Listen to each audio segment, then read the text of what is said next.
আজ বুধবার 18 মার্চ 2026 দুপুর প্রায় 1:45 নাগাদ মালদার কালিয়াচকের বড়নগর ডাঙ্গা এলাকায় ঘটে গেল এক মর্মান্তিক সড়ক দুর্ঘটনা। ঘটনাটি ঘটেছে সিস হাসপাতালের সামনে রথের মেলা রোড সংলগ্ন জাতীয় সড়কে।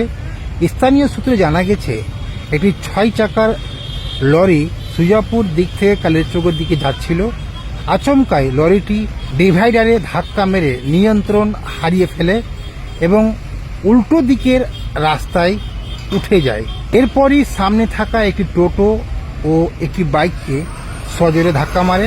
দুর্ঘটনার ফলে টোটোটি সম্পূর্ণভাবে চূর্ণ বিচূর্ণ হয়ে যায়, পাশাপাশি বাইকটিও মারাত্মকভাবে ক্ষতিগ্রস্ত হয়।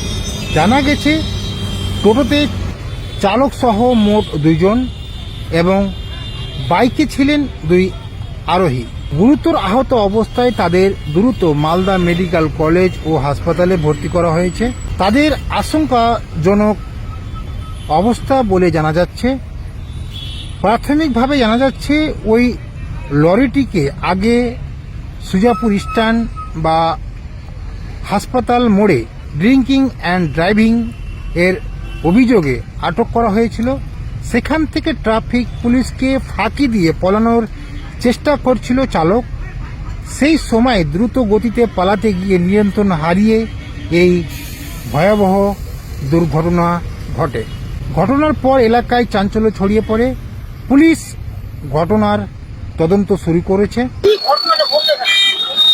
গাড়িটা সুজাপুর থেকে মালদা যাচ্ছিল এবং এই গাড়িটা কিন্তু অলরেডি সুজাপুর ট্রাফিক ওসিটা ধরে রেখেছিল। ড্রিঙ্ক করেছিল ড্রাইভার অতিরিক্ত। এবার ড্রিঙ্ক করার ফলে ওখানে কোন রকমে পালিয়ে এসে গাড়িটা ওভার স্পিডে এসে ডিভাইডার টপকিয়া একবারে ডাঙ্গা, যেটা আমাদের নারায়ণপুরের কবরস্থান, এখানে এসে টোটোকে মারে। তার সঙ্গে আর একটা বাইক আছে দিয়ে স্পট, মানে একবারে 3টা। এখন মানে যা হয়েছে এখন বলা যাবে না, মানে হালকা হালকা সব একটু জীবিত আছে, হালকা হালকা করে। বাইক সব এর দিকে যাচ্ছিল, সুজাপুর মালদা দিকে যাচ্ছিল। টোটো হলো সুজাপুরের দিকে যাচ্ছিল, মালদা থেকে আসছিল। হ্যাঁ, উনি আস্তে আস্তে, না রং সাইডে না, নিজের সাইডে ছিল। এবার লং জাম্প করে এপারে চলে এসছে। ড্রিঙ্ক করেছিল তো ড্রাইভার। হ্যাঁ, এই সাইডে এসছে। তিনজনের অবস্থা খুবই সিরিয়াস আছে, এখন বলা যাবে না। ওদেরকে হসপিটাল পাঠানো হয়েছে। মালদা মোটামুটি আপনার 15 মিনিট। হ্যাঁ, আমার নাম মোহাম্মদ আলী মমিন।